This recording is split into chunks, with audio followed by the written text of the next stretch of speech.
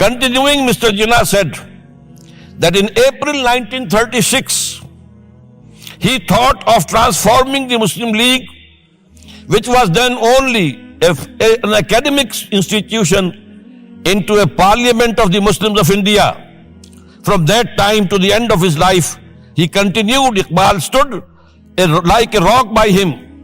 Iqbal, Mr. Jinnah said, was not only a great poet who had permanent place in the history of the world's best literature, he was a dynamic personality who during his lifetime made the greatest contribution towards rousing and developing of Muslim national consciousness.